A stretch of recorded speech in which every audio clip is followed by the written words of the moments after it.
신문 이야기 도지코쇼에 오신 여러분 반갑습니다. 저는 신문 읽어주는 남자 김진입니다. 나는 최순실을 잘 알지 못하고 재단 모금에 관여하지 않았다라고 계속 부인했던 안종범 전 수석이 오늘 동아일보 취재 결과 박근혜 대통령이 일을 시켜서 했던 심부름꾼에 불과하다라고 실토를 했습니다. 그리고 안종범 수석은 오늘 오후에 검찰에 소환돼서 조사를 받을 예정입니다.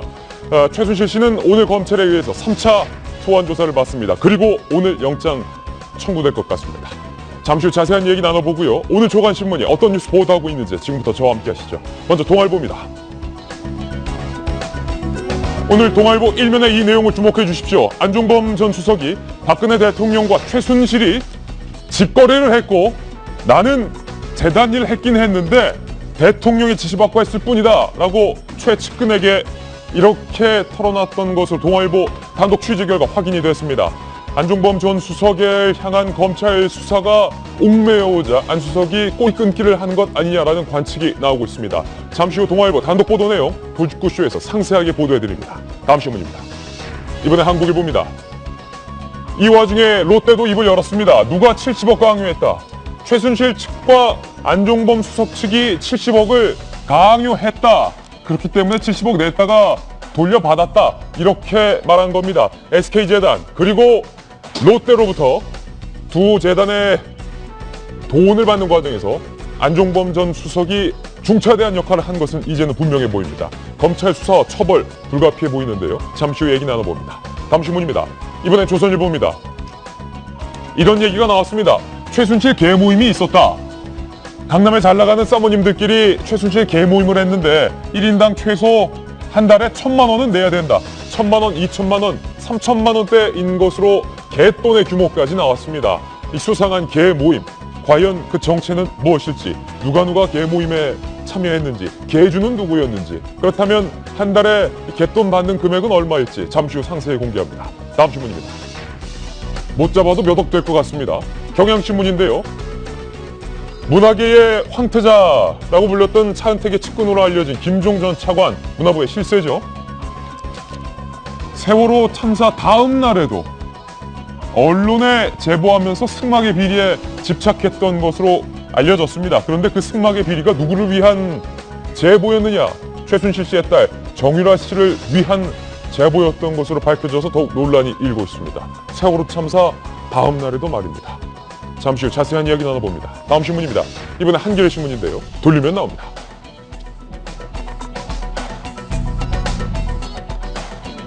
최순실 씨에 대해서 오늘 영장이 청구될 듯합니다. 최순실 씨는 그렇기 때문에 서울구치소에서 밤을 보내고 있는데요. 구치소에서 독방이 배정됐다고 합니다. 날씨가 많이 춥습니다. 바닥에는 전기 열선이 깔려있는 곳이라고 합니다. 최 씨의 서울구치소 수감 표정 잠시 후 보도합니다. 검찰 조사를 2차례 받은 최순실 씨, 국민들 앞에선 죽을 죄를 지었습니다 라고 얘기했지만 막상 검찰 수사에선 모든 혐의를 부인하고 있는 것으로 알려졌습니다. 다음 신문입니다. 죽을 죄 지었다던 최순실, 검찰 수사에서 내가 뭐라고, 나 비선실세 아니다, 이렇게 혐의를 부인하고 있는 것으로 알려지고 있습니다. 그 태블릿 PC도 내 거 아니다, 계속 이 입장을 밝히고 있다는데 최순실 씨가 혐의를 강력하게 부인하는 데는 모종의 계산이 있다는 분석입니다. 잠시 후 다뤄보겠습니다. 오늘 최순실 씨를 검찰은 세 번째로 소환해서 수사할 방침입니다. 잠시 후 생중계해드립니다. 다음 신문입니다. 이번엔 중앙일보인데요. 역시 돌리면 나옵니다. 중앙일보 만평 준비했습니다. 최순실 게이트라는 이 말, 물에 잠긴 이 말에서 닭 2마리가 뛰어올랐습니다. 한 마리의 닭은 친박 감별사, 또 다른 닭은 친박이다. 나는 쟤 모르네. 나도 아몰랑. 이렇게 등 돌리고 배신할 사람들을 대통령은 왜 믿으셨을까요? 사람을 잘못 골랐다. 안타깝습니다. 오늘 여러 가지 뉴스 준비되어 있습니다. 최순실 씨의 3차 검찰 소환의 풍경, 잠시 후 저희 도지코쇼에서 가장 발빠르게 생중계해드리겠습니다. 여러분께서는 지금 고품격 뉴스토크 신문 이야기 도지코쇼를 시청하고 계십니다.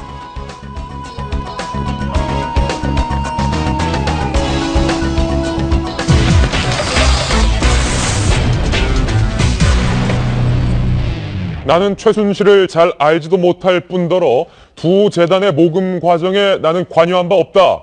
국감에까지 나와서 강력하게 주장했던 안종범 전 수석이 오늘 동아일보 취재 결과 지인 측근에게 사실상 대통령의 지시를 받아 관여했다라고 입장을 바꿔서 실토했습니다. 오늘의 특종으로 시작합니다.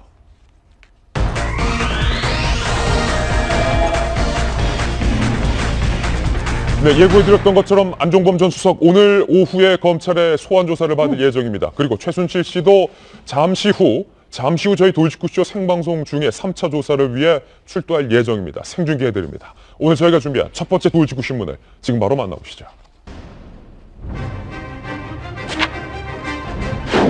믿었던 안종범의 배신인가요? 전혀 관여하지 않았다. 나는 모르는 일이다. 이렇게 밝혔던 안종범 전 수석이 오늘 검찰 소환을 앞두고 입장을 뒤집었습니다. 아내 배신 이렇게 말했다고 합니다. 직접 살펴보시죠. 안종범 전 수석 측근이 밝힌 내용입니다. 미르재단, K스포츠재단 설립 등은 대통령의 지시를 받고 한 일이다. 나는 몸통이 아니다. 나는 깃털이다. 이런 취지죠. 최순실과 박근혜 대통령 사이에 급기야 직거래라는 표현까지 쓴 것으로 동아일보 취재 결과 알려지고 있습니다. 직거래가 있었던 것으로 안다.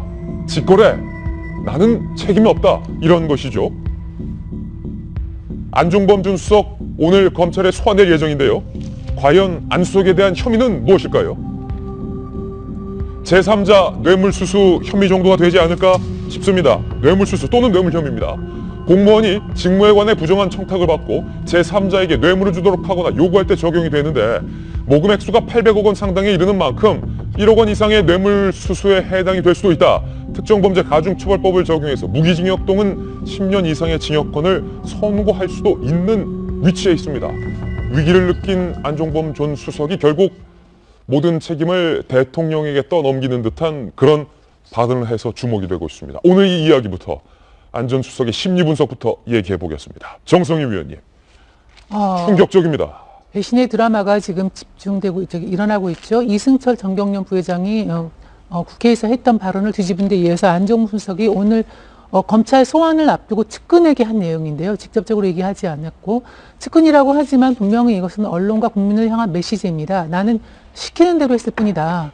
나는 최순실을 모르고 대통령의 지시에 따라 시키는 대로만 했을 뿐이다. 나는 심부름꾼이다. 모든 얘기를 법적 책임을 대통령한테 미루는 것은 본인이 법적으로 빠져나가겠다는 취지이기도 하지만은 그렇죠. 이런 얘기가 정말 사실이라면은 대통령을 모실 때 잘못되는 걸 막으면서 해야지 이렇게 사법 처리를 앞두고서 하는 것은 그야말로 인간적인 그 배신의 드라마롭게 볼 수 없는 정말 아름답지 못한 풍경입니다. 아름답지 못한 풍경이다. 김백민 전 의원님. 네. 안종범 수석의 심리를 한번 분석해 보겠습니다. 안종범 전 수석이 이렇게 얘기했다는 건 청와대를 향한 모종의 메시지가 아니냐. 나 보호해주지 않으면 나 오늘 검찰에 출두해서 다 불 거야. 라는 메시지인데 이게 정 의원께서 말씀하셨던 것처럼 그렇게 좋게 보이지만은 않은 느낌이에요. 일단은 언론 기자와의 인터뷰에 나왔던 얘기니까 오늘 포토라인에 서서 과연 어떤 메시지들을 내놓는지 좀 주목할 필요가 있는데 첫 번째로 안종범 수석이 명심해야 될 거는 민의의 전당인 국회에서 거짓말을 했습니다. 예. 그 국회에서의 거짓 증언한 거에 대한 진짜 진심 어린 사과가 아마 선행돼야 된다라는 얘기 좀 드리고 싶고요. 늘 얘기를 했지만 위증을 했다 뭐 이겁니까? 그렇죠. 위증에 대한 아마 그 죄도 달게 처벌을 받게 될 거라고 저는 반드시 생각을 하고요. 우리가 이제 바깥에 있는 비선실세인 최순실 씨가 사실상 국정을 농단하기 위해서 공적 영역에 있는 누군가가 공모를 하지 않으면 이는 불가능하다고 늘 말씀해드리지 않았습니까? 안종범, 전 씨라고 부르고 싶어요. 안종범 씨의 주장처럼 만약에 박근혜 대통령과 최순실 씨가 뒤에서 모종의 직거래를 했다. 예. 여기 안종범 수석이 껴있지 않으면 이 직거래가 성사가 됩니까? 소위 말해서 미르재단과 K스포츠재단이 기업들한테 돈을 뜯어내는 과정 속에서 이 두 사람의 역할만 있었을 때 과연 일이 성사가 됐겠냐는 얘기 드리고 싶은 거예요. 자기의 의지다 그건. 거기서 누군가가 역할을 했기 때문에 사실 이게 가능했던 거고 안종범 수석이라는 사람은요. 청와대 참모진이에요. 그러니까 정무직 공무원으로 볼 수 있기 때문에 언제든지 내가 이 일을 대통령을 본인이 좋아서 모신 거잖아요. 누가 그 사람 시킨 거 아니거든요. 예. 2007년 대통령 경선 때부터 참여를 했었고 2012년 박근혜 대통령 경선 캠프에서는 정책을 거의 총괄하는 좌장 역할을 맡으면서 예. 현 정부의 시작부터 끝까지 모든 설계를 담당했다고 봐도 과언이 아닌 사람입니다. 그렇기 때문에 본인이 이 박근혜 정부에 대한 무한한 책임을 갖고 있는 사람이 내가 시킨 대로 했던 손발이다라고 얘기하는 건 도대체 국민을 초등학생으로 보는지에 대해서 좀 묻고 싶은 측면이 굉장히 강하다는 얘기 드리고 싶고요. 안종범 전 수석 개인의 의지가 개입돼서 자기가 한 일이다. 대한민국 박근혜 정부의 시작과 끝에 안종범 수석이 거의 설계했다고 봐도 무방하다고 저는 생각을 합니다. 그런 사람이 이제 와갖고 나는 심부름꾼에 불과했다? 이거는 전혀 말이 되지 않는 얘기고요. 마지막으로 안종범 수석의 전직은 대학교 교수님이에요. 학생들을 가르치는 선생님이고 성균관대학교 학생들이 도저히 부끄러워서 이런 선생님 우리가 모실 수 없다고 하루빨리 경질하라고 촉구를 하는 마당입니다. 성균관대 제자들이. 마지막으로 본인이 국민 앞에 떳떳하기 위해서 이런 식의 모습을 보일 건지에 대해 생각을 좀 했으면 좋겠고요. 하나만 더 덧붙이고 싶으면 지금까지 나와 있는 혐의들이 이게 과연 끝일까라고 국민들이 믿진 않는데 안종범 수석은 정책조정수석으로 가기 전에 경제수석으로서 대한민국 경제정책 전반을 총괄했습니다. 그 유명한 지금 해외에서 어디인가 떠들고 있는 홍기택 전 산업은행장 문제부터 시작해서 아직은 드러나지 않는 무수히 많은 일들에 대한 안종범 수석의 문제는 없는가? 혹시 나 건들면 이거 다 불 거야? 이런 메시지는 아닌가라는 의구심까지 들어요. 안종범 전 수석이 물론 지금이라도 진실을 제대로 밝혀야 할 의무가 있습니다. 그런데 나는 심부름꾼에 불과하다. 라는 안종범 전 수석의 뒤늦은 말 바꿈이 그렇게 좋게 보이지 않는 이유는 윤태곤 실장님, 자리 보존을 위해서든 권력에 취해서든 혹은 충성심에서든 부당한 지시에 복종하고 국정감사에서 국민들을 상대로 위증까지 한 것도 안종범 전 수석의 책임이다라는 거죠. 제가 참 이런 예측이 맞아떨어져서 씁쓸한데 어제 안종범 전 수석이 말 바꿀 거다 이렇게 말했죠. 모두가 자기가 사는 길은 대통령한테 넘기는 수밖에 없어요. 최순실, 차은택, 안종범 이제부터 줄줄입니다. 전부 다 최순실 맨 처음에 이야기한 게 그거지 않습니까? 부탁해가지고 했다. 그게 신호탄인 거예요. 다 일관되는 겁니다. 그게 이제 첫 번째고, 그리고 저는 오늘 동아일보 기사가 이제 측근에 대한 이야기지만은 아주 신빙성이 있는 게 한겨레 이제 일면 톱 기사가 이걸 뒷받침하고 있습니다. 한겨레가 보도한 거 보면은 미래 사무총장의 증언이에요. 안종범 수석이 본인한테 전화를 걸어가지고 대통령의 뜻이다. 그만둬라. 라고 했다는 거예요. 아니 이게 참 대통령이 그 재단의 사무총장 이분도 이제 부동산 디벨로퍼 하던 사람이라고 하는데 그 사람 자리까지 알아가지고 전화를 했다는 거. 그것도 멕시코 해외 순방 중에. 근데 이게 아구가 딱 맞아 떨어지지 않습니까? 안종범 수석의 이야기하고 이 미래 사무총장의 이야기가 맞는 거죠. 이 두 사람이 입을 맞췄을 리도 만무한데 지금까지 싸우던 사람들인데. 그리고 참 이 안종범 수석의 이야기를 보면서 나이 지긋하신 분들은 기억이 나실 텐데 과거 이후락 중앙정보부장이 11.6 이후에 부정축제자로 불리면서 이런 이야기를 했어요. 떡을 만지다 보면 떡고물이 손에 묻습니다. 그리고 그 김영삼 정부 때 홍인길 총수석이 나는 깃털일 뿐. 나는 깃털일 뿐. 되게 화제, 인구의 회자되던 이야기인데 거의 그 맥을 잇는 분 같고요. 그리고 저는 이거를 배신이라고 부르고 싶진 않아요. 왜냐하면 배신이라는 것은 어떤 이 사람들이 공적인 가치 혹은 집권을 하자 이런 목표 하에서 누가 이제 불가피하게 조금 이제 불법과 탈법의 이 경계를 걷다가 그 부분에 대해서 자기가 이제 안고 가는 게 아니라 다 책임을 떠넘기면 그게 배신인데 이거는 불법을 지시해가지고 한 거에 대해 가지고 이야기하는 걸 배신이라고 하는 것은 저는 좀 어불성설인 면이 있다고 생각해요. 우리가 옛날에 장세동 씨 같은 분한테 남자답다라고 이야기했지만은 근데 그 사람들은 그 사람들만의 또 이런 문화가 있었는데 지금 여기는 그런 것도 전혀 없죠. 안종범 전 수석이 이런 의혹이 제기될 초창기에 차라리 진실을 다 털어놨으면 진정성이 인정받을 수도 있을 텐데 이 칼럼 오늘 검찰 출두를 앞둔 안종범 전 수석이 심리적으로 조금은 몰렸던 것 같아요. 생각도 많아진 거고 이거 이러다가 이거 내가 다 뒤집어 쓰는 거 아니야. 차라리 여기서 그냥 꼬리 끊어야겠다. 그렇죠. 모든 사람들이 이제 권력에 저는 이제 취해 있는 사람들이 말로가 어떤 모습인지 안종범 전 수석도 그대로 보여주고 있는 게 아닌가 싶은데요. 일단 박근혜 대통령 입장에서는 이 사람이 배신인 거고 국민들 입장에서는 이실직고죠. 지금이라도 어쨌든 진실을 만약에 말을 하는 거라면 늦었지만 그나마 다행이다. 끝까지 안고 가는 것을 어떻게 평가할지 모르겠지만 국민들 입장에서만 본다면 이 사람은 그래도 지금이라도 어쨌든 실토를 해야 되는 그런 상황인 거고요. 근데 권력에 취해 있고 그래서 사실 자신이 이제 사실은 저는 이번 사건 자체를 뭐 최순실 게이트라고 하는데 저는 박근혜 게이트라고 규정을 하고 있습니다. 그 중심에 박근혜 대통령이 있었고 박근혜 대통령의 지시 내지는 예. 뭐 묵인 내지는 방조 하에 안종범 수석도 움직였을 테고 그렇다고 안종범 수석이 잘했다는 뜻은 전혀 아닙니다. 예. 그럼에도 불구하고 어쨌든 청와대에 있는 한 권력에 취해 있는 동안은 내가 무슨 일을 해도 괜찮겠지 검찰이 나를 설마 건들겠어? 라는 생각을 하다가 결국은 사표 낸 지 이틀 만에 피의자 신분으로 지금 검찰에 나가게 되지 않았습니까? 그런 상황에서는 본인이 할 수 있는 마지막 얘기는 사실은 대통령이 지시했다고 하면서 자기를 몸을 빼는 수밖에 없었을 테고 어떻게 보면 예상대로 가고 있는 그런 수순 같습니다. 예, 네. 이기신 전 의원님. 이게 권력이 살아있을 때, 권력이 강력할 때는 안 그랬어요. 측근들도 충성심을 다 보이는 것 같아요. 잠시 후 얘기 나눠보겠지만 뭐 조윤선 전 장관도 그렇게 박근혜 대통령 최측근에서 모셨던 사람인데 이제 와서 나는 대통령 보지도 못했다. 11개월 동안. 예. 근데 이게 대통령에게 전가하는 것하고 스스로 내가 판단해서 했다는 것과 형량의 차이가 얼마나 있나요? 대통령이 시켰다. 물론 모든 사람들이 요즘에 그 보도 내용을 보고 국민들이 짐작해요. 대통령과 무관하다고 생각하는 사람 별로 없을 거예요. 그런 정황에서 이런 치사한 소리를 할 수 있나? 나를 임명했던 임명권자를 향해서 이런 말을 할 수 있나? 그런 생각을 했어요. 왜냐?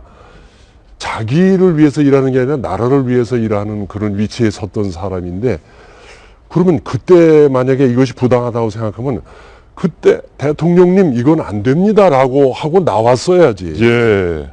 그거 다 수용하고 뭔가 좀 과실을 따먹거나 좀 그 자리에서 영화를 좀 얻고 빛낼까 하고 했다가 이제서 지난번에 그 대통령실 일괄 사퇴할 때도 우병우라는 사람과 안종범이라는 사람 두 사람만 수습이 먼저다라고 안 나가려고 했다는 거 아니겠어요? 예. 이게 다 이런 거 아니겠어요? 거기서 어떻게 좀 문기적거리고 해결해 볼까 하고. 정말 치사하네요. 예. 나는 뭐 대통령이 연관이 되고 안 되고 이거 얘기가 아니라 그를 모셨던 자가 어떻게 이런 말을 할 수 있을까? 예. 형량의 차이가 있나? 뭐 차이가 약간 있다면 조금 더 살면 되지. 오늘 그렇게까지 하나? 예. 그냥 기르면서 이 사건 본질과 관계없이 이건 또 다른 문제가 있다. 예. 참 치사하다. 그런 생각이 드는군요. 치사하다. 안종범 전 수석 말씀드렸던 것처럼 오늘 검찰에 소환됩니다. 안종범 수석에 관한 이야기, 과연 그가 검찰 조사에도 이 같은 내용을 밝힐지 귀추가 주목되는데 잠시 후 계속해서 이야기 나눠보겠습니다. 저희가 준비한 두 번째 돌직구 신문부터 일단 뜯어보겠습니다. 오늘 뉴스가 상당히 많습니다. 잘 따라오십시오. 나는 모른다, 음해다. 최순실 씨 독방 신세를 지고 있는데 검찰 수사에서 일관되게 모든 혐의를 부인하고 있는 것으로 저희 취재 기자가 확인을 했습니다. 오늘 검찰은 최순실 씨를 불러 3차 조사를 할 방침이고 이르면 오늘 자정 전까지는 구속영장이 청구돼야 되는 시간을 앞두고 있습니다. 이쯤에서 검찰 특별수사본부에 나가 있는 취재 기자를 중계차로 연결해서 밤사이 있었던 수사 상황 알아보겠습니다. 홍람 기자. 밤사이 검찰 수사가 좀 어떻습니까? 오늘 새벽까지 15시간 가까이 이곳 서울중앙지검에서 조사를 받고 다시 서울구치소로 이송됐는데요. 검찰특별수사본부는 오늘 오전 최 씨를 다시 데려와 조사한 뒤 체포시한이 끝나는 자정 전까지 구속영장을 청구할 계획입니다. 최순실 씨는 이틀간의 검찰 조사에서 혐의를 전면 부인했습니다. 자신은 미르와 K스포츠재단 설립과 운영에 개입한 적이 없으며 대기업들이 모아준 기금도 빼돌리지 않았다고 주장한 것으로 전해졌습니다.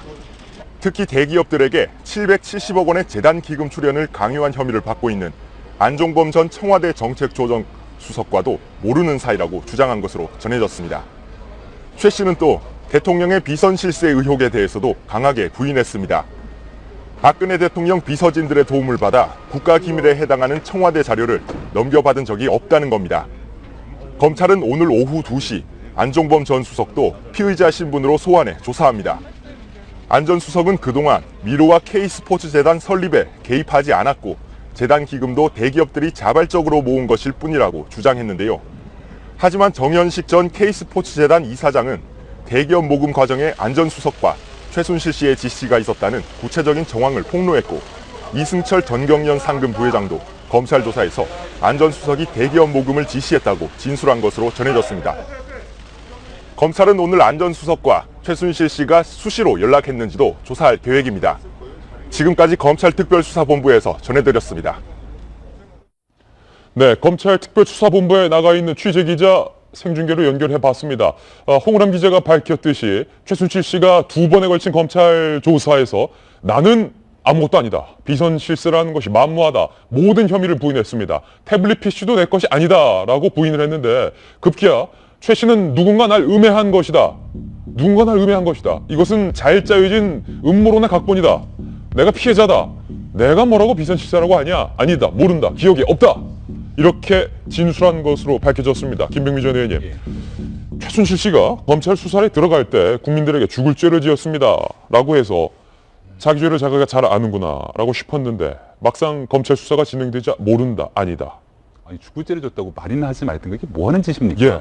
지금 왜 저런 얘기를 하고 있는 거 하니, 이제 오늘 저녁으로 아마 구속영장이 청구가 될 거로 저는 보입니다. 그러니까 48시간 이내에 긴급 체포를 했기 때문에 구속영장 청구해서 일단은 붙들어 놓는 것까지는 큰 문제가 아닌 것 같아요. 왜냐하면 증거인멸이나 도주 우려가 여지까지 나온 부분들이 많기 때문에 여기까지는 상관이 없는데, 핵심은 이제부터입니다. 이렇게 일단은 집어넣고 나면 20일 이내에 기소를 해야 되거든요.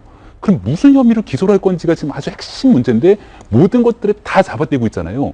지금 그래서 이제 나오고 있는 3가지 조사 방법 중에 그나마 근접해 있어갖고 이 최 씨를 집어넣을 수 있는 게 미르재단과 K스포츠재단에서 돈을 어떻게든 모금하는 데 관여를 했고 그 돈을 횡령했다는 혐의를 갖고 있는 건데, 여기에 대해서 끝까지 모르쇠를 일관한다면, 지금 안종범 수석 같은 경우는 제3자 뇌물 공여 혐의를 갖고 이거를 넣을 수 있을지 말지에 대한 고민이 있는데, 여기에 대해서 최 씨가 갖고 있는 혐의는 이거를 공범으로 같이 공작했다라는 거거든요.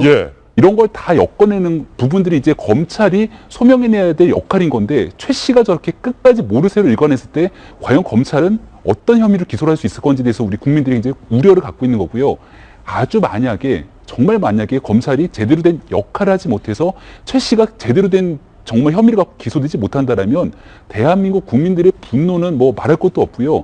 지금 외신들이 대한민국 현 상황에 대해서 거의 실시간으로 보도를 쏟아내고 있는데, 와, 이렇게 국정을 농단하고도 제대로 처벌받지 않는 대한민국이라는 기사 제목으로 외신에 보도될까봐 저는 걱정도 너무나 큽니다. 예, 외신까지 걱정되는 상황인데, 이 칼럼 이거예요. 최순실 씨가 결국에는 꼬리 끊기를 하고 있다는 거예요, 최순실 씨도. 그렇죠. 일단 그 처음에 세계일보 지난 26일 날 단독 인터뷰를 할 때부터 뭐 그 징후가 있었죠. 일단 계속 모르쇠로 일관하고 정말 결정적으로 증거를 들이밀어서 도저히 부인할 수 없는 것만 나중에 인정하고 수순을 이렇게 넘어가고자 하는 어떤 그런 나름대로 어떤 전략을 짜고 있을 것 같은데요. 처음부터 끝까지 우리가 이제 며칠 전에 이 사람한테 적용할 수 있는 혐의가 한 10가지 정도는 된다 뭐 그랬었죠. 이 대통령 기록물법 위반부터 탈세, 횡령, 배임 뭐 등등 여러 가지 얘기가 있는데, 결국은 어떻게 보면은 사실상 뭐 여기 가서 시행할 거라고 생각했던 사람은 없습니다. 예, 말씀드리는 순간 청와대에서 새 내각을 발표합니다. 청와대로 가보겠습니다. 금융 분야 전문가입니다. 시야가 넓고 정책 경험이 풍부할 뿐만 아니라 NH농협금융지주 회장 등을 역임해 민간 경제 현장에 대한 이해도 겸비했습니다. 현 경제 상황과 금융, 공공분야 개혁에 대한 이해가 깊어 대내외적으로 어려운 경제 여건을 극복하고 현재 추진 중인 개혁을 마무리하는 데 적임이라고 판단되어 발탁했습니다. 그리고 신임 국민안전처 장관은 김병준 국무총리 내정자의 추천을 받아 박승주 전 여성가족부 차관을 내정했습니다. 박승주 내정자는 정책 및 현장 경험을 갖춘 내무관료 출신으로 여성가족부 차관, 광주발전연구원장을 역임하는 등 다양한 분야에서 조직관리 역량을 발휘해 왔습니다. 1995년부터 한국시민사회 자원봉사회를 결성 운영해 왔고, 퇴직 후에도 여러 분야에서 지속적으로 봉사활동을 전개해 왔으며, 그간의 활동을 바탕으로 민관이 함께 안전 관리에 역량을 집중하는 데 큰 역할을 할 것으로 기대되어 발탁했습니다. 이상입니다. 청와대에서 깜짝 내각을 발표했습니다. 다시 한번 청와대 내각 발표를 속보로 정리해드리겠습니다. 청와대의 새 내각은 크게 세 자리입니다. 먼저 국무총리. 청와대는 조금 전 국무총리 자리에 김병준 총리 내정자를 발표했습니다. 62세고 경북 고령 출생 김병준 교수, 너무나도 잘 알듯이 노무현 정부에서 대통령 정책실장을 지냈던 인사입니다. 그리고 현재 거국 중립 내각을 이끌 책임 총리 후보군 중에 한 명으로 강력하게 하마평에 올랐던 인사이기도 합니다. 김병준 전 청와대 정책실장을 새 국무총리로 청와대는 발표했고요. 그리고 경제부총리에는 임종용 경제부총리 내정자를 발표했습니다. 지금 정성희 위원님, 김병준 총리 내정자. 국민대 교수는 지금 동아일보에서 3년째 우리 김병준 칼럼을 이제 쓰고 있습니다. 예. 이제 김병준 교수는 그 노무현 정부 말기에 정책실장을 했습니다. 그래서 이제 저희도 이제 개인적으로 만나보면은 이 정부에 대해서 그 안타까움과 함께 그 쓴소리를 굉장히 많이 하시면서 임기의 마지막을 마무리할 때 일어날 수 있는 여러 가지 문제에 대해서 상당히 깊은 지식과 이제 해안을 가지고 있고요. 또 본인이 그 당시에 교육부 장관 후보자에 올랐다가 뭐 자기 표절이라는 이유로 낙마를 했기 때문에 이런 검증 과정에서의 이런 어떤 여러 가지 문제점 이런 것들에 굉장히 잘 알고 있습니다. 그래서 이 난국을 수습하는데 임기 마무리를 하는 데는 적합한 인사로 보여서 늘 얘기가 이제 나왔던 것인데 다만 이분이 정치권에는 없었던 분입니다. 주로 이제 그 교수와 그 다음에 정책실장으로 정책을 만들던 분이기 때문에 이 난국에 있어서의 정치적인 수습 이런 거에서는 약간 한계를 보인다. 그렇지만 대통령이 할 수 있는 그래서는 이제 최소한의 노무현 정부 사람을 썼으니까 뭐 가장 전국을 좀 반전시킬 수 있는 카드이긴 하지만 역시 한계는 좀 보인다. 이렇게 보입니다. 이게 근데 말입니다. 이 모양이 좀 이상하게 됐어요. 윤태곤 실장님. 지금 여야가 이 전국을 수습할 수 있는 강력한 총리를 합의하고 나서 청와대가 이 여야 합의를 받아들이는 모습이 아니라 그렇죠. 여야가 협상을 하기도 전에 청와대에서 지금 키를 쥐고 김병준 총리 내정자를 발표했다. 이거 야권 입장에서는 그게 문제입니다. 아닙니까? 김병준 교수는 방금 정성희 위원님 말씀하신 대로 이게 식경과 이런 거 둘이 인정받는 분이고 저도 뭐 개인적인 인연도 있고 그리고 각 당에도 다 인연이 있어요. 이분이 국민의당에는 비대위원장 물망도 오르고 민주당에 원래 가까운 분들이 많고 새누리당에도 인정받는 분인데 근데 모양새가 문제인 겁니다. 김진 앵커가 이야기한 것처럼 여야가 이렇게 뜻을 모아가지고 이분으로 합시다라고 하면은 문제가 없는데 이걸 그냥 대통령이 키를 쥐고 임명을 했다. 그럼 첫 번째 이게 부딪히는 게 뭐냐면은 총리의 경우에는 국회 인준을 거쳐야 돼요. 그러면 만약에 이게 야당이 이 김병준 실장 카드를 낙마시키려고 마음을 먹는다면 낙마시킬 수 있습니다. 물론 근데 야당 입장에서는 그것도 되게 부담이긴 하죠. 그러면 이제 지금 조금 더 앞으로 나오는 이야기를 들어봐야 되겠는데 지금 현재 이야기가 나온 게 이렇습니다. 임종용 경제부총리 같은 경우에는 청와대를 키를 쥐고 임명한 게 맞아요. 그리고 국민안전처 장관 같은 경우엔 별로 이제 지명도가 높지 않은 인물이지만은 대변인이 밝힌 바 총리 내정자가 재청권 행사했다는 거 아닙니까? 그럼 앞으로 다른 자리에 대해 가지고 김병준 총리 내정자가 만약에 야당을 돌면서 이런 이야기를 할 수 있겠죠. 내가 당신들의 이야기도 받아들이고 해서 국정원장이라든지 법무부 장관이라든지 이런 자리에 실질적인 재청권 행사할 수 있겠다. 그리고 대통령한테 약속을 받겠다라고 하면은 야당도 썩 마음에 들지는 않지만은 그렇게 동의를 할 겁니다. 그런데 만약에 이게 뭐 내가 총리가 됐으니까 대통령의 뜻을 받들어야 되고 이건 대통령의 고유 권한이니까 내가 뭐라고 말할 수 없다라는 식으로 나간다면은 야당은 받아들일 리가 만무하겠죠.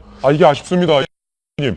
정치는 타이밍이 가장 중요하다는 말이 있는데 이게 지금 청와대가 너무 빠른 게 아닌가. 안 그래도 야당에서 대통령과 청와대가 지금은 조금 한 발 뒤로 물러나 있고 여야 의원들의 합의로 좀 이런 시국을 수습해 나가자라는 목소리가 이제 막 형성되고 있는 와중에 내가 정할 테니 너희는 따라와라.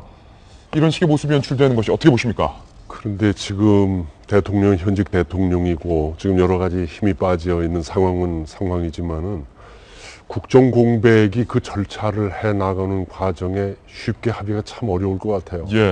그러니까 그 생각 왜 안 했겠습니까? 모양새도 갖추고 싶고 그렇게 하면은 국민적 합의처럼 보일 수 있어서 힘도 될 거고 모양새가 좋을 텐데 이것이 지금 국정은 어떻게든지 굴러가야 되는데 예. 그 절차를 기다리고 또 그 결과가 정말 만족스럽게 나올까?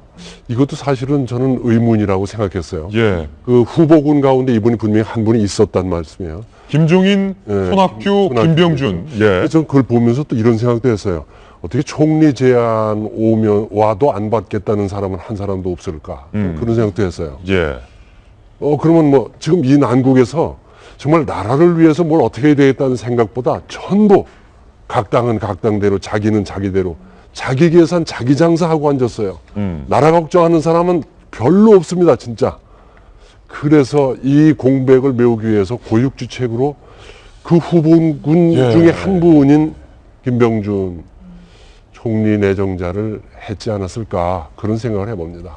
이게 김병준 총리 내정자의 자질은 뭐 여야 할 것 없이 문제를 안 삼을 것 같은데 네. 이 칼럼 정치란 게 그런 거 아닙니까? 지금 사실 저는 개인적으로 한 대 얻어맞은 기분이에요. 솔직히를 예. 하면 국민의 한 사람으로서. 정말 저렇게 하면 안 되는 거죠. 이건 박근혜 대통령의 오만과 독선을 다시 한번 확인시키는 겁니다. 저는 어떻게 이런 결정을 내렸는지 저는 이해할 수가 없는데요. 저도 개인적으로 김병준 전 그 교수에 대해서는 뭐 긍정적인 생각을 갖고 있고 합리적인 분이라는 건 알고 있습니다. 그래서 사람에 대해서 왈가왈부할 생각은 전혀 없는데 지금 새누리당도 그렇고 청와대도 그렇고 지금 자신들이 주도권을 쥐고 국정을 운영하고자 한다면 그 국민들이 받아들일 수 없는 시국입니다. 그런 상황에서 지금 여론이 안 좋고 하야하라 뭐 탄핵해야 된다라는 여론이 비등하니까 결국 뭐 정무수석, 민정수석, 홍보수석 3명 정도 갈아치우는 정도였는데 사실은 내각 총사퇴를 하고 기사진의 일괄 사퇴를 했었어도 모자란 반에 그 찔끔찔끔하는 개각에 이어서 이번에는 어떻게 보면 총리를 일방적으로 저렇게 앉히는 그런 모양새를 일반 국민들, 그러니까 야당은 뭐 차치하고서라도 일반 국민들이 받아들일 수 있는 그 어떤 수준이 아니라고 저는 생각을 하고요. 이 수습 국면의 마지막 카드를 너무 일찍 써버렸다. 그런 거죠. 그러니까 예. 본인들은 어떻게 보면 여야에서 논의되는 것을 받아 안고 가는 어떤 그런 수순을 가야 되는 건데 본인이 지금 주도권을 계속 행사하겠다는 거 아니겠습니까? 사람들은 지금 탄핵을 얘기하고 있는데요. 그래서 저는 최소한 그렇다면 여야 3당 뭐 원내대표든 대표를 불러서 청와대 불러서 의견을 듣는 어떤 최소한의 절차라도 갖췄다면 저렇게까지 모양새가 어긋나지는 않을 텐데 이거는 박근혜 대통령 너무 잘못하고 있는 거로 저는 생각을 합니다. 네. 이게 굉장히 깜짝 놀랄 카드잖아요. 그 짧은 시국 동안 도대체 누가 이런 판을 설계했을까가 좀 굉장히 궁금해요. 예. 박근혜 대통령은 지금 거의 속된 말로 멘붕 상태 거기 때문에 적합한 의사결정을 통한 총리 내정자를 지명하는 등의 활동을 하기 어려웠을 거고 누군가는 수면 밑에서 굉장히 발빠르게 움직이고 있는 상황일 거로 저는 보여지는데 일단 김병준 총리 내정자를 정했던 부분들은 정치적으로 봤을 때는 뭐 이게 올바르가 아니고로 떠나서 정치적으로 야당 입장에서 굉장히 뼈아픈 한 수를 맞았다라고밖에 볼 수가 없는 예. 거거든요. 지금 국정이 거의 아노미 상태고 공백 상태이기 때문에 대한민국의 원로를 비롯한 사실상 국가의 모든 구성원들이 박근혜 대통령 잘못한 건 다 아는데 바로 우리 위에 있는 북한부터 시작한 이 외교 안보에 대한 문제들을 덧붙여서 이 심각한 경제 문제에 컨트롤 타워가 전혀 전무하기 때문에 이거는 누군가가 해야 되는 겁니다. 대통령 유고 상태가 오게 되면은 그걸 국무총리가 받아서 일을 해야 되는데 지금의 황교안 총리로는 가능한가라는 가정을 깔고 봤을 때는 어찌됐든지 간에 누군가가 박근혜 대통령을 대신할 사람이 필요했기 때문에 거국 중립내각을 얘기했던 거잖아요. 근데 더불어민주당이 이걸 받지를 않았거든요. 예. 그러니까 정치적인 타이밍상 여기에 여당의 인사로 볼 수 없고 사실상 야당의 인사로 볼 수 있는 김병준 총리 내정자를 지명했다라는 부분들은 어차피 청문회를 가건 앞으로의 타협 과정에서 야당의 일을 받지 않기는 굉장히 어려운 측면으로 가게 될 거라고 보여지는데 이제 여기서 가장 중요한 게 한 가지가 남았습니다. 김병준 총리 내정자한테 헌법이 부여한 책임 총리의 권한을 줄 건 아마 확실해 보여요. 근데 외교나 안보, 국방에 관한 대통령이 갖고 있는 고유 권한을 박근혜 대통령이 계속 행사를 할 수 있을 것이냐. 얼마 전에 안철수 전 대표가 이런 얘기도 했거든요.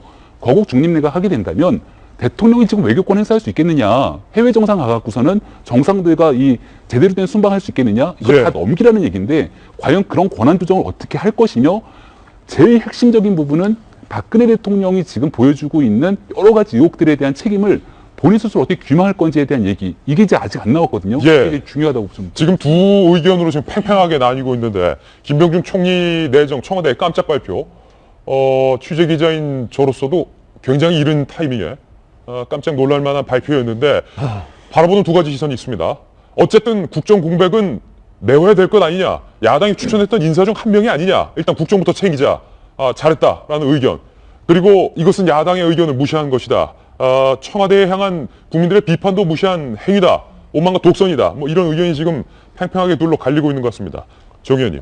일단은 박 대통령으로서는 정면 돌파 카드를 쓴 것 같아요. 지금 저도 뭐 일주일째 나와서 얘기하고 있지만 이게 이런 상황에서 모든 국정과 특히 외교, 뭐 안보 이런 모든 스케줄들이 이제 올 스톱된 상태는 국가 그다음에 국민으로서 전혀 바람직하지 않고 일단 가야 되지 않겠습니까? 시스템적으로 일단 이런 국정 공백을 막기 위해서 가장 임기 말을 마무리 잘할 수 있는 경험이 풍부한 야권 인사를 한 것은 대통령이 상상할 수 있는 카드로서는 가장 그 좋은 카드를 쓴 것 같아요. 그렇지만 아까 나온 대로 대통령은 또 이 하나의 또 이것이 이제 묘수인 측면이 이제 검증 과정이 있지 않겠습니까?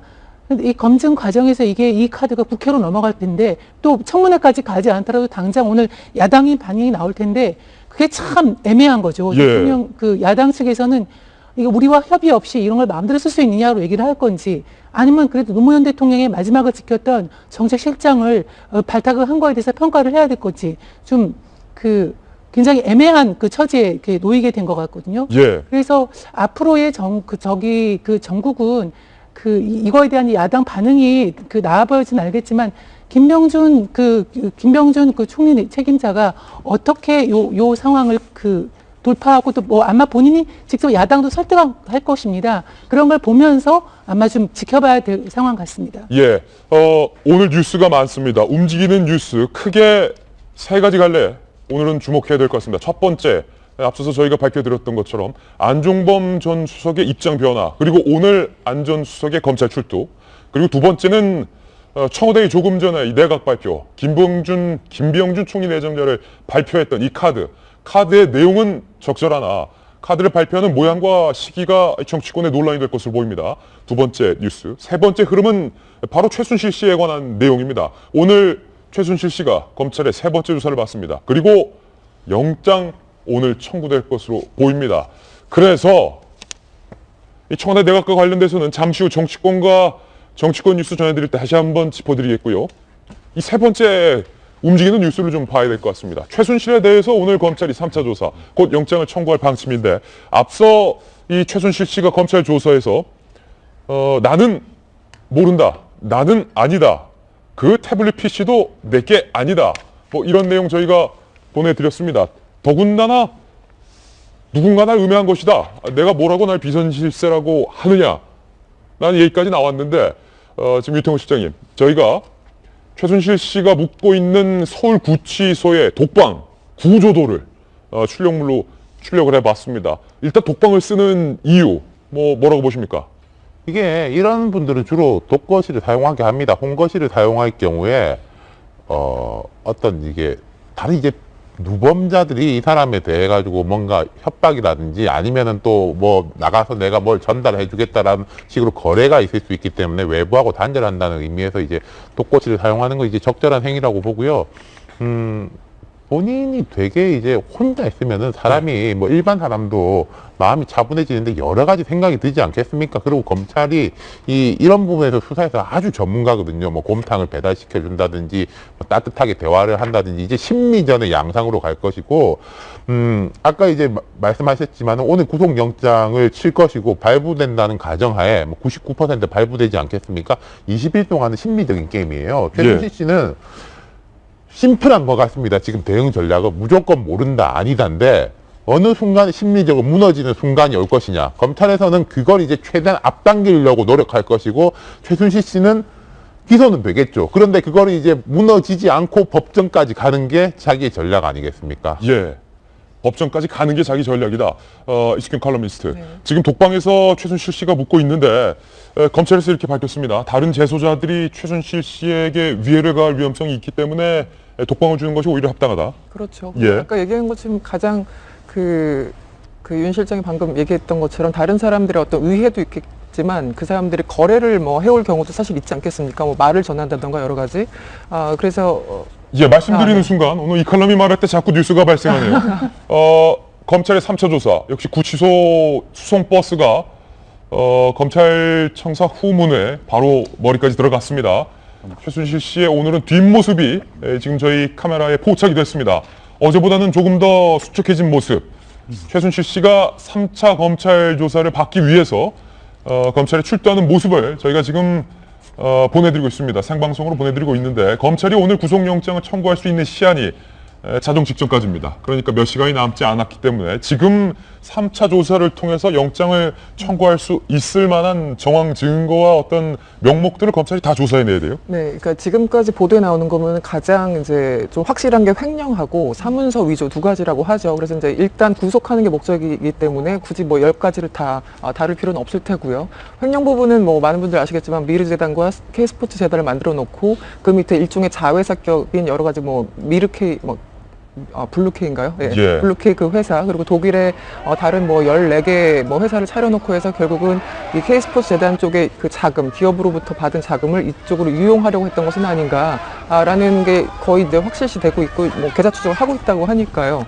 거기에 대해서 일단 혐의를 걸고 구속을 할 수 있을 거라고 생각하고, 법원은 당연히 영장 발부할 거라고 생각을 합니다. 예. 그리고 또 하나는 이제 이런 게 있는 거죠. 사문서 위조 같은 경우는 그 지금 왜 나오는 얘기냐면, K스포츠 재단, 그러니까 보통 대기업들이 많이 하는 수법이죠. 저희 계열사들의 돈을 몰아주기 위해서, 그래서 일종의 비자금을 만들기 위해서 일반적으로 하는 수법인데, 어떤 가짜 용역 뭐 계약서 같은 걸 쓰고 마치 이 자회사가 우리한테 무슨 컨설팅을 해줬다던가 뭐 광고를 해줬다던가 이런 식의 어떤 그 문서를 위조를 해서 그쪽 계열사의 돈을 몰아주고 나중에 비자금으로 활용하는 그런 일반적인 패턴이 있기 때문에, 이번에 최순실 씨도 마찬가지 어떤 그런 패턴을 활용했던 것은 아닌가라는 이제 혐의를 받고 있어서 바로 이 때문에 이제 횡령과 사문서 위조 이 두 가지에 대해서 그 보도가 나오고 있는 것 같습니다. 예, 오늘 검찰이 잠시 후면 영장을 청구할 것으로 보입니다. 관련된 뉴스 속보 나오면 저희가 전해드리겠습니다.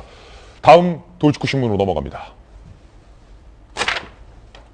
국민 절반이 하야 탄핵, 두문불출 박근혜 대통령, 더 이상 버틸 힘이 없다. 원래는 저희가 이 최순실 씨의 국정농단에 관한 새로운 뉴스를 먼저 준비를 했는데요. 순서를 조금 바꿔서 박근혜 대통령과 조금 전 발표된 청와대의 내각, 그리고 정치권 이야기를 먼저 여러분께 보도를 해드려야 될 것 같습니다. 박근혜 대통령의 지지율 새롭게 조사가 됐습니다. 한 자릿대 지지율을 기록했습니다. 지지율부터 저희가 공개를 하겠습니다.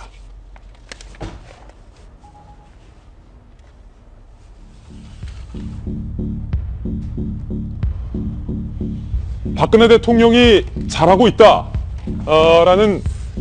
못하고 있다, 두 가지 질문으로 물었는데요. 문화일보 엠브레인 조사에는 박 대통령이 잘하고 있다라는 긍정 지지율이 13.7%를 기록했지만, 내일신문과 디오피니언 조사에서는 결과가 바뀌었습니다. 박근혜 대통령이 잘하고 있다, 박 대통령의 지지율은 한 자릿대 9.2%로 추락을 했습니다. 한때는 50%를 육박하는 콘크리트 지지율이 어느새 한 자릿대 지지율로 추락을 하게 된 셈입니다. 부정평가는 반면 87.7, 83.7%로 굉장히 높게 나왔는데, 이 지지율 발표는 오늘 청와대의 내각 발표 전에 집계가 되는 것이기 때문에 오늘 청와대의 새 국무총리 발표 등의 내각 발표가 과연 박근혜 대통령 지지율에 어떤 영향을 미칠지는 조금 더 시일이 지난 후에 조사를 해봐야 될 것 같습니다. 여론조사 결과가 또 하나 더 있습니다. 박근혜 대통령의 하야와 탄핵과 관련한 내용인데요. 박근혜 대통령 중심으로 국정을 정상화해야 한다라는 응답이 22.5%. 그러니까 조금 전 청와대의 내각 발표가 있었는데 22.5%의 이 응답자들은 대통령 중심으로 국무총리를 새롭게 임명하고 하는 것에 대해서 잘한다라고 긍정평가할 가능성이 높습니다. 반면에 스스로 물러나야 된다가 36.1%, 여야가 박근혜 대통령을 탄핵해야 된다라는 응답도 12.1%, 총리에게 권한 대폭 이행하는 거국 중임 내각을 수용해야 한다도 26.1%, 나머지 응답자들은 오늘 청와대의 총리 발표에 대해서 부정적으로 평가할 가능성이 상당히 높아졌습니다. 내일신문과 디오피니언 설문조사 결과를 한번 보겠습니다. 박근혜 대통령이 하야해야 한다라는 응답은 67.3%, 박 대통령 국내 정치 활동을 중단해야 한다라는 내용도 67%, 거국 내각 구성보다 진상규명이 먼저다라는 것은 63.3%로 집계가 됐습니다. 이 여론조사 결과와 조금 전 청와대의 내각 발표 정치권 소식 한꺼번에 다 같이 다뤄보겠습니다. 윤 실장님, 무엇을 의미합니까? 지금 여론조사를 보면요, 이 최순실 씨와 관련된 사태에 대해 가지고 모른다라는 응답률이 한 9% 정도 나와요. 근데 지금 내일신문 디오피니언 여론조사의 박 대통령 지지율이 9%잖아요. 정확하게 일치합니다. 그래서 여론조사 전문가들은 지금 통계학적으로 박 대통령의 지지층은 완전히 붕괴됐다, 이런 이야기를 하고 있는 것이고요. 그리고 탄핵과 관련돼서 이렇게 보면은 박 대통령 중심으로 국정 정상화해야 한다, 이게 22%지 않습니까? 80% 정도가 어찌됐든 간 빠져라. 이 중에서 제일 뭐 급진적인 사람은 하야, 그 다음 탄핵, 그 다음 뭐 거국 중립 내각순 아니겠습니까? 그럼 이 상황에서 대통령이 뭐 할 수 있는 게 탄핵과 하야를 하지 않는다면은 거국 중립 내각인데, 거국 중립 내각이란 건 사실은 정치적 용어인 거고, 뭐 김병준 교수를 이제 내정자로 한 거겠죠. 이 부분에 대해서는 저는 이제 야당이 조금 머리가 아플 거라고 생각해요. 분명히 김병준 총리 내정자가 보통 사람은 아니거든요. 예. 그러니까 뭐 대통령이 하라고 시키는 대로, 뭐 김종인 전 대표가 헬렐레 총리 이런 이야기 했지만은, 예. 그럴 바야 들어가지 않은 사람이고, 만약에 들어가서도 자기 뜻하고 다르다면은 나올 사람이에요. 예. 그런 부분을 봐야 되는 것이고, 그럼 또 첫 번째로는 야당에서 좀 정치 공학적으로 볼 때 탄핵과 하야에 대한 리스크가 제거됐다고 볼 수 있습니다. 만약에 박 대통령이 지금 상황에서 탄핵이 되거나 하야가 되면 황교안 총리가 대통령 권한 대행을 하는 거예요. 그럼 야당 입장에서는 도저히 받아들일 수 없는 카드인데, 어찌됐든 간에 박 대통령이 나간다 하더라도 그럼 그 뒤는 김병준 내정자가 있게 된다, 이런 부분은 야당에서 좀 받아들일 수 있는 부분이고, 그러니까 저는 결국은 지금 박 대통령이 나설 수는 없는 거고, 김 내정자가 야당을 상대로 설득하는 작업을 해야 된다고 봅니다. 예를 예. 들어가지고 뭐 국정원장, 아까 제가 말씀드린 뭐 그런 자리, 국가보훈처장 이런 거 당장 바꾸겠다 라고, 뭐 이 수사에 대해서는 철저하게 내가 하겠다, 청와대 입김은 뭐 끊겠다, 예. 라는 식으로 설득하는 작업을 거쳐야 될 것이고. 지금 야당 반응 나왔습니다. 박지원 원내대표, 야당과 상의 없는 개각에 대해서 좌시하지 않을 것이다.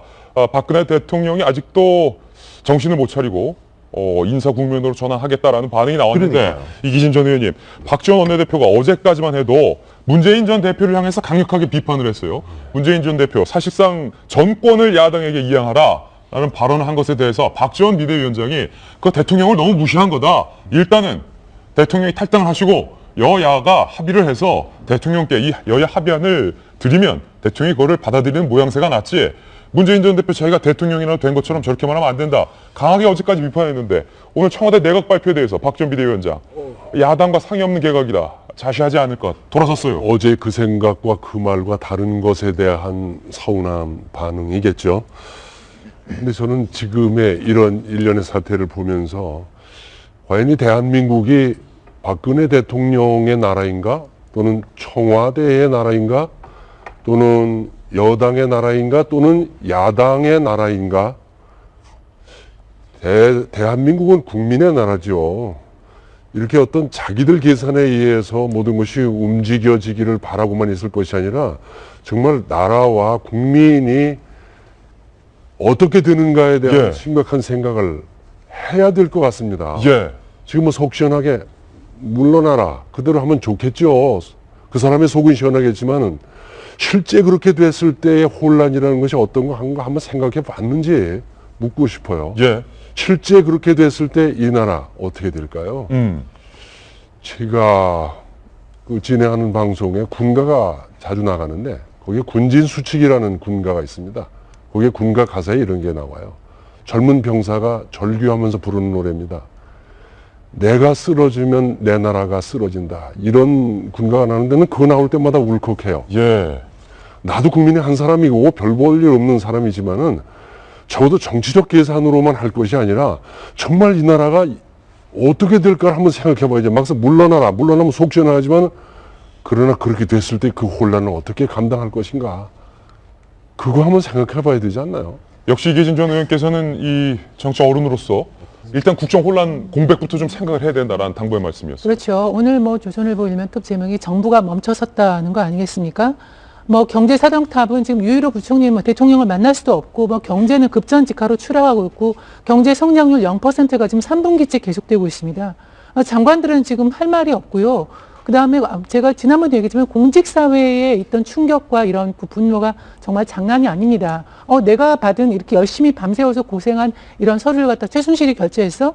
뭐 이런 식으로 해서 닭이 손 놓고 있는 상황인데 나라는 돌아가야 되지 않습니까? 물론 우리가 최순실 비판하고 대통령 비판하면 속은 시원한데 그 어떤 나라가 돌아가지 않는 거에 대한 충격은 저 강남 사는 최순실 같은 사모님은 아무 문제가 없어요. 정말 그 경제적인 충격을 받는 그 저소득층이나 정말 못 사는 사람들이 받게 되겠는 돌아가야 되는 거는 맞습니다. 근데 오늘 아까 여론조사 결과도 나왔지만은 뭐 보면 됐지만 대통령이 이 10% 안팎의 지지율 가지고는 동력을 끌고 갈 수가 없습니다. 그거는 책임 총리라는 얘기는 하지 않았지만 총리한테 사실상 다 정권을 위임하는 것으로밖에 이제 볼 수가 없는데 그런 측면에서는 김병준 그 총리 내정자가 아까 얘기했지만 간단치 않은 카드인 겁니다.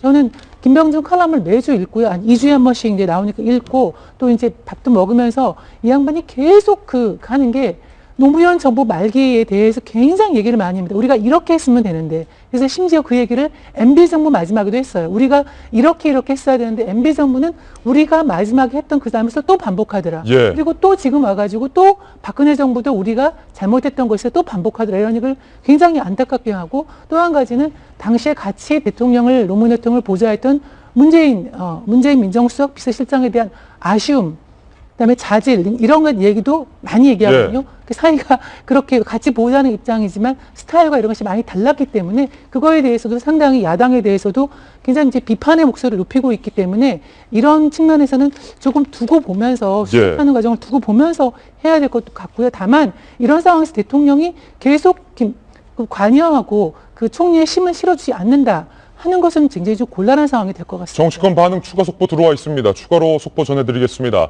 좀 전에는 박지원 비대위원장의 반응 그리고 여당의 반응 전해드렸는데요. 더불어민주당의 추미애 당대표와 우상호 원내대표의 반응 뉴스 속보로 들어와 있습니다. 대통령이 아직도 정신을 못 차렸다. 추미애 대표 이렇게 말했고요. 이것은 전국 수습이 아닌 엉망진창으로 만드는 것이다. 조금 전 청와대의 이 내각 발표에 대한 반응입니다. 우상호 원내대표는 대통령의 방식 절망을 주고 있다. 독선적 대통령에게 절망을 했다. 국민들에게 매우 졸렬한 방법이다. 더 큰 시련을 맞닥뜨릴 것이다. 뭐 무시무시한 야당의 반응들이 나오고 있는데 이게 김병준 총리 카드 이 컨텐츠 내용에 대해서는 야당도 문제 삼고 있는 건 아닌 것 같습니다. 이 시국을 잘 수습할 인물인 것도 맞는 것 같습니다. 그런데 문제는 야권에서 제기됐던 이 거국 중립 내각 요구를 청와대가 정확히 말하면 박근혜 대통령이 다시 한번 거부를 했다는 데 있어서 청와대와 이 국회 간의 파문도 만만치 않을 것 같은데요. 이 거국 중립내각 요구를 둘러싼 여야의 반응들, 기존까지의 반응들을 저희가 영상으로 한번 모아봤는데 함께 보시고 이야기 나눠가겠습니다. 현재의 상황은 굉장히 위중한 상황입니다. 이런 상황에서 대통령이 되겠다는 그러한 위치에서 자극적인 말로 여당을 공격하고 정권을 너무 과하게 공격하고 하는 것은 또 옳지 못하는 것 같습니다. 문재인 대표의 발언은 국민 여론을 반영한다고만 볼 수 없습니다. 마치 지금 자기가 대통령이 당선된 것처럼 착각하면서 이런 말 하지 않는가. 심히 우려스럽습니다.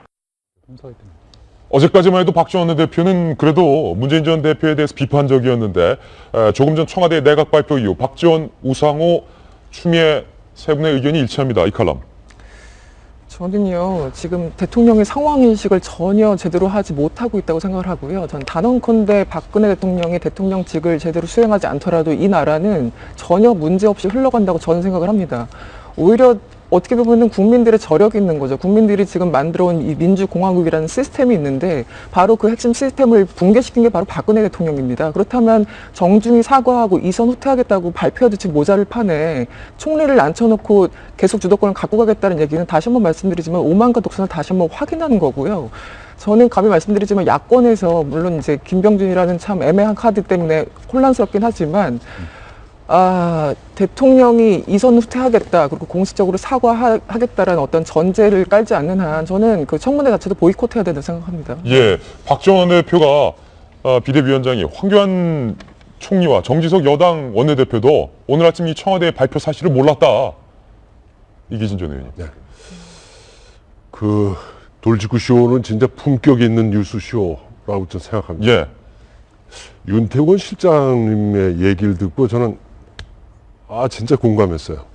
방향 제시를 난 분명히 좋은 방향을 제시했다고 생각하는 것이, 김병준 내정자가 인물과 능력이 인정받을 수 있는 분이라고 생각한다면 새 총리로 여야 합의로 인준을 해주고 야당이 후련할 정도의 국무위원 구성을 다시 하는 거예요. 왜? 총리에게 권한이 있잖아요. 원래대로. 그럼 새 총리가 개각을 해서 그 내용을 대통령에게 제청해서 임명을 하게 되면 되지 않습니까? 야당이 그 후련할 정도의 국무위원을 새로 제청해서 국무총리가 돼서 정말 나라 일을 틀어쥐고 책임 총리의 모습으로 난관을 수습하는 방법. 이거 우리는 좋은 방향을 제시했다고 생각합니다. 그래서 정말 혼란이 없었으면 좋겠어요. 정말 이분 카드를 이제 이걸 갖고 또 싸울 것이 아니라 이분에 대한 인물과 능력을 인정한다면은 하는 것 봐서 이분이 뒷수습을 잘 할 수 있게 그렇게 힘을 실어줬으면 어떨까. 좀 간절한 마음입니다. 자, 이제 윤 실장님. 제가 생각할 때는 야당에서 이걸 받아들이냐의 문제예요. 아니 이게 분명히 김병준 내정자의 뭔가 발언이 있을 거예요. 우리가 조금 그거 기다려봐야 된다고 생각합니다. 왜냐하면은 이분이 뭔가 이야기를 한 다음에 이 카드를 받았지 않겠습니까? 내가 뭐 이거가 가능하다면 내가 들어갈 거라고 분명히 제시를 했을 거고 그에 대한 답이 있었을 거거든요. 만약에 김병준 교수가 뭐 대통령의 뜻을 받들어가지고 했고 남국 수속에 앞장서겠다라고 하면 야당은 무조건 못 받는 카드예요. 그런데 이미 이야기했던 거국 중립 내각과 이 정신을 살려가지고 야당과 이게 국회 뜻을 받아가지고 내가 조각을 하고 그리고 뭐 야당이 예컨대 요구한 몇 가지들이 있지 않습니까? 쭉 세월호 뭐 이제 국조위 연장이라든지 뭐 예를 들어서 국정교과서 문제라든지 이런 거 상징적 조치를 취하겠다라고 한다면은 저는 그때는 야당도 조금 못 이기는 척 하면서 받을 수 있다고 생각해요. 그럼 지금 우리가 아마 한두 시간 내로 나올 걸로 보는데 그걸 일단 기다리는 게 순서일 것 같습니다. 지금 저희 채널의 정치부에서 김병준 총리 내정자에게 계속 연락을 시도하고 있습니다. 김병준 총리 내정자가 지금은 전화를 받지 않고 있는 상황인데 저희 채널에서 계속 연락을 시도하고 있으니까 아마 곧 김병준 총리 내정자 입장도 나올 것으로 보입니다. 김병민 전 의원님, 지금 이 카드, 청와대 카드 받지 말자. 받자, 기분 나쁘다. 받자, 좀 기다려보자. 하여튼 의견이 다양한데. 전 받아야 되는데 전제 조건이 한 3가지 깔렸다고 봅니다. 첫 번째는 청와대 전제 조건. 박근혜 대통령이 이끌고 있는 국정은 사실상 거의 끝났다고 봐도 무방하기 때문에 김병준 총리를 데려오기를 결정한 순간 거의 손을 털겠다고 보는 게 거의 무방할 겁니다. 근데 그거를 총리 내정을 시키면서 암묵적인 메시지를 전달할 게 아니라 대국민 사과가 우선이고 여기에 대해서 국정 운영에 대한 손을 내가 어디까지 떨 것이며 김병준 총리에게 얼마만큼의 권한을 이양할 건지가 제일 첫 번째일 거고요.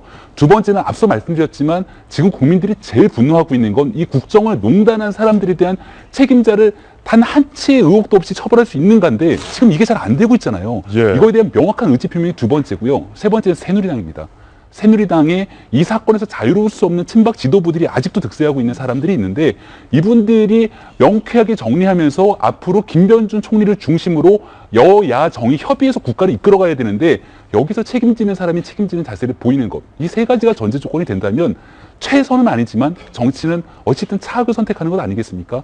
차악의 카드로서는 나쁘지 않다고 보여집니다.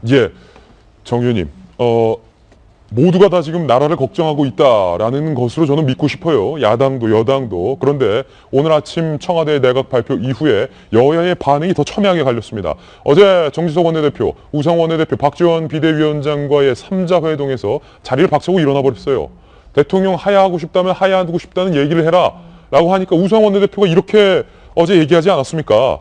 문재인 전 대표, 대통령 유력 후보이긴 하지만 말이 부담스럽다. 오늘부터 당과 대통령 후보의 메시지는 분리해서 다뤄잘라. 그러니까 우상호 원내대표조차도 이 문재인 전 대표 좀 너무 과격하게 나가는 거 아니야, 이거? 우리 어저께 이숙현 씨가 얘기했던 거랑 약간 비슷하죠. 그 문재인 지금 현재 국회의원이 아니고 유력한 대선 주자로서의 이제 발언이 민주당의 공식적인 발언하고 이제 다르게 나가기 때문에 국민들이 이제 헷갈려 하는데, 뭐 국민들은 더불어민주당의 공식적인 것보다는 대선 주자 문재인으로서의 메시지에 굉장히 주목하고 있는데, 어저께 이제 하야라는 말은 하지 않지만 사실상 하야를 촉구하게 대통령 손대라.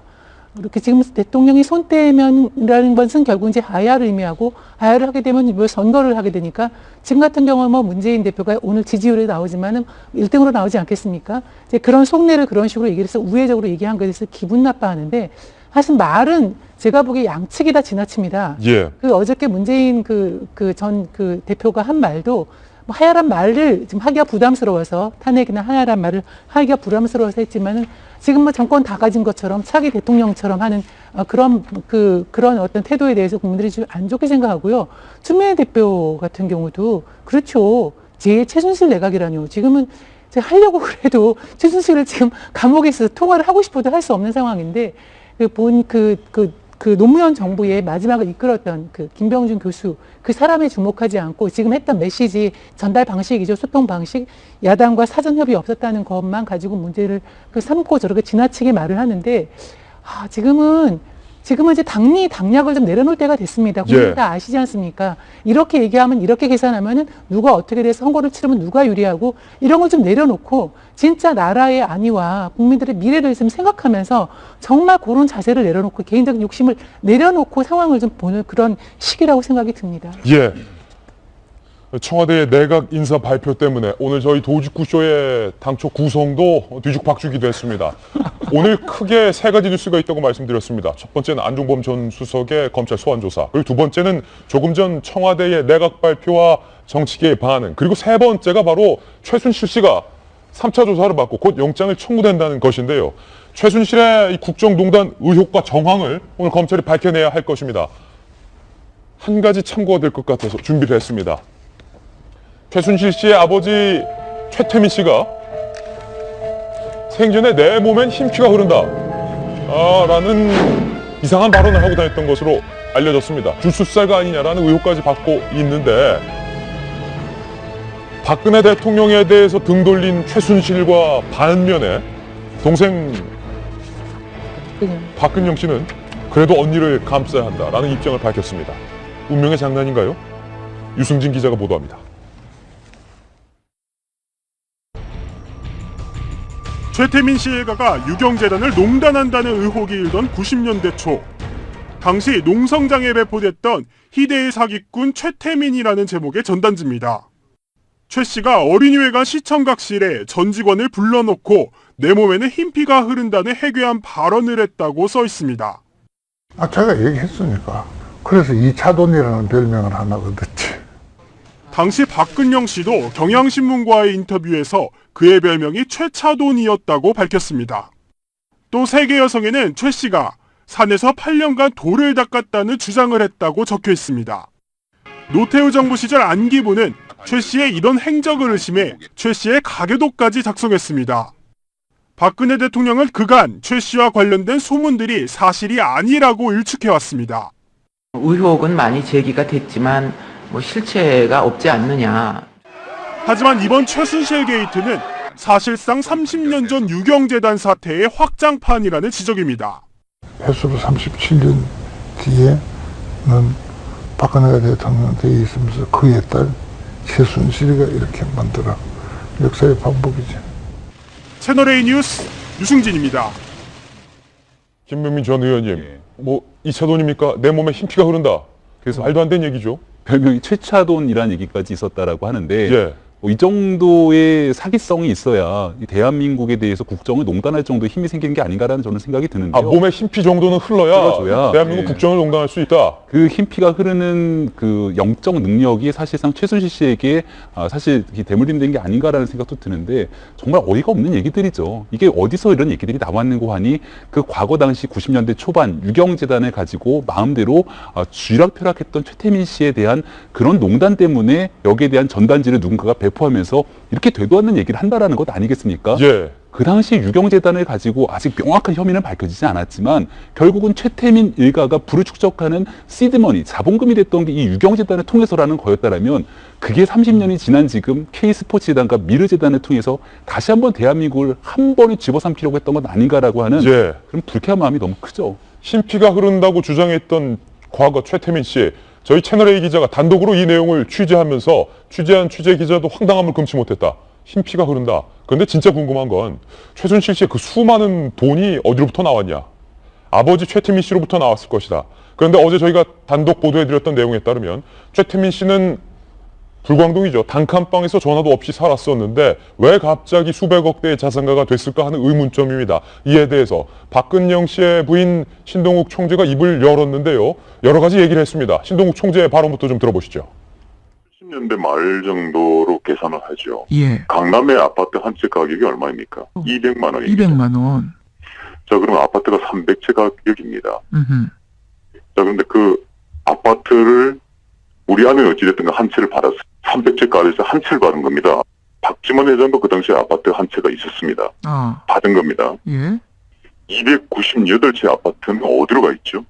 거기에 나는 최태민 일가가 부를 축적한 시드머니로 갔을 확률이 굉장히 높다고 우리는 의심하고 있는 겁니다. 우리 아내 얘기는 어머니 서거 이후의 등장이 아니고 서거 이전의 등장이라고 말씀 분명히 하셨고요. 근데 최태민 씨가 영예와 만나려고 적극적인 시도를 많이 한 걸로 알고 있습니다. 그러다 보면은 청와대 경호실이나 사정기관에서 포착이 될 수밖에 없는 겁니다. 그러니까 당연히 신원조회를 한 걸로 알고 있고요. 유경수 영부인께서 아마 그 당시 영예와 우리 아내가 함께 했던 자리에서 행사장에서는 이런 사람들은 특히 조심해야 된다라고 주의를 줬다고 우리 아내는 얘기하고 있습니다. 이 신동욱 씨도 사실은 뭐 그렇게 신뢰도가 높은 분은 아닌데 예. 요즘 워낙에 이상한 이야기들이 많이 나오니까 이제 혹시나 해서 이제 듣게 되는 거죠. 뭐 유경수 여사 생전에 접촉이 있었다 이런 이야기를 저도 조금 들었는데 모르겠습니다. 유경수 여사가 그 최태민 조심하라. 희생당한 게 1974년 8월 15일이거든요. 그럼 그 전부터 관계가 있었어야 되는데 그 전에는 박근혜 그 당시 영예한테 접근하기도 쉽지도 않을 것이고 최태민 씨는 정말로 미미한 사이비 종교인의 한 사람이었기 때문에 이건 좀 잘 모르겠어요. 그 부분은. 근데 이제 돈에 대한 건 이렇겠죠. 지금 신동욱 씨가 말한 거는 그 6억 원 전두환 합수부장이 청와대 금고에서 찾아가지고 그건 이광형 이지그룹 부회장이라는 분의 입회하에 6억을 꺼내가지고 그 당시에 큰딸인 박근혜 영예에게 준 겁니다. 그 돈에 대한 이야기인 건데 이분들 최순실 씨 등등의 가족들이 보면은 재산 증식이 급속도로 공개적으로 되는 게 88년, 89년쯤이에요. 왜 그때냐?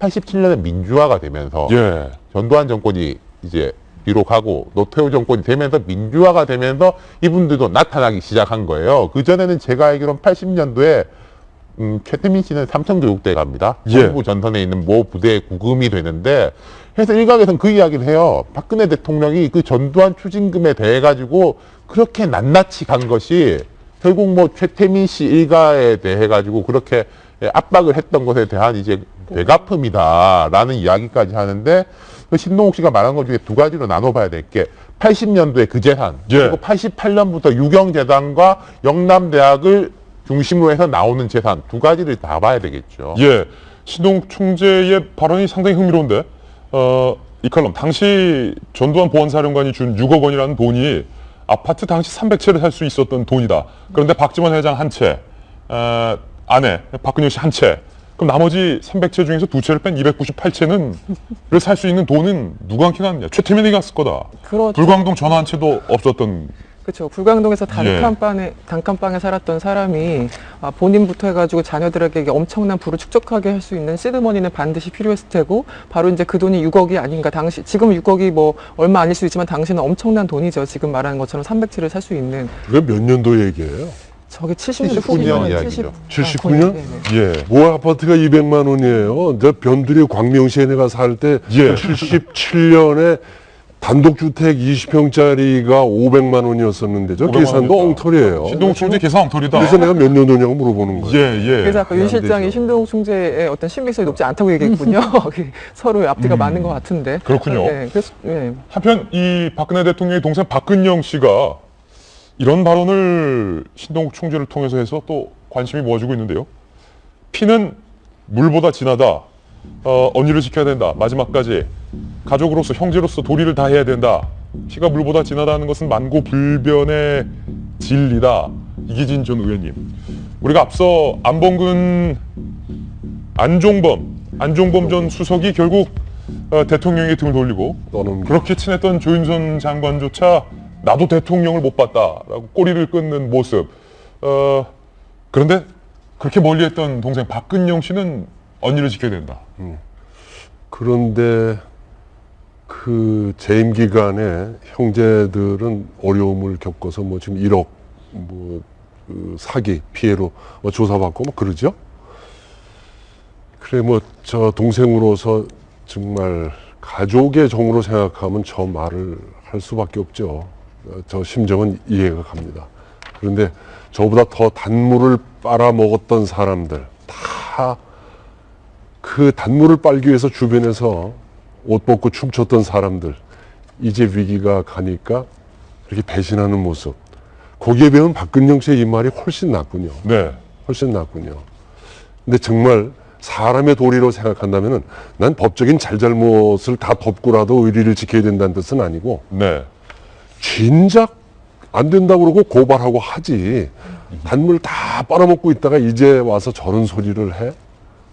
그거는 정말 경상도 말로 사나이로서도 있을 수 없는 일이라고 생각합니다. 예. 이 사회가 그러니까 불리하면 배신해도 된다는 메시지를 주는 거예요. 이게 뭡니까? 저분도 교육자였다면서요. 안종범? 예. 그분도 교육자였다면서요.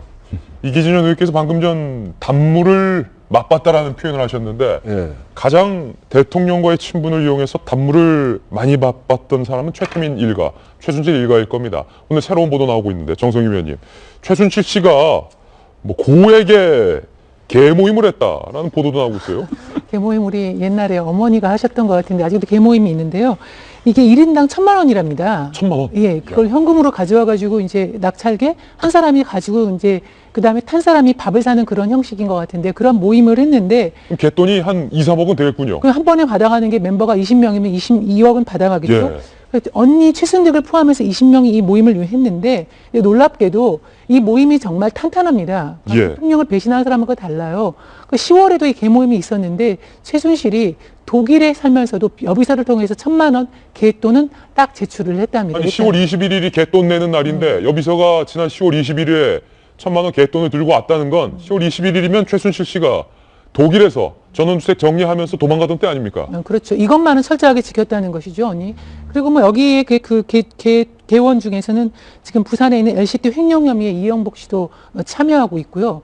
그래서 이거에 대해서는 수배 중 아닙니까, 경찰이? 그렇죠. 근데 어떻게 해서 경찰이 이걸 못 잡는데 이 개돈만은 철저하게 지키는 아마 이런 데서 뭐 소위 팔선이요? 이런 뭐 그 말이 나오지 않았는 생각이 드는데 쉽게 말하면 그다음에 그 사우나 뭐 소위 말해서 호스트바 이런 식으로 하는 그 최순실이 어떻게 살아왔는지를 보여주는 단면을 우리가 보는 것 같습니다. 이런 사람을 믿었던 것이죠, 대통령은. 예, 최순실 씨는 검찰 조사에서 나는 혐의가 없다라고 정면으로 부인하고 있습니다. 대통령이 도와달래서 도와준 것뿐이다 라는 입장을 줄곧 지키고 있습니다. 결국 최순실 씨의 대통령을 향한 신뢰는 월 1,000만 원짜리 개모임을 향한 신뢰보다 못한 것이었습니다. 광고 이후 돌아오겠습니다. 잠깐만요. 오늘 여러 가지 움직이는 뉴스 전해드리느라 굉장히 바쁘고 분주했습니다. 검찰에 한 가지 촉구합니다. 이제라도 늦지 않았으니 국민들이 원하는 진실을 명명백백한 수사를 통해서 가려주시길 바랍니다. 그리고 여권, 야권을 향해서도 한 가지 돌직구 말씀드리겠습니다. 지금은 자기 정치를 할 때가 아니라 국가와 국민을 생각할 때입니다. 부탁드립니다. 저희는 내일 아침 9시에 더욱더 풍성한 뉴스 들고 여러분께 인사드리겠습니다. 오늘 하루는 분명 어제보다 나을 겁니다. 좋은 하루 되십시오. 고맙습니다.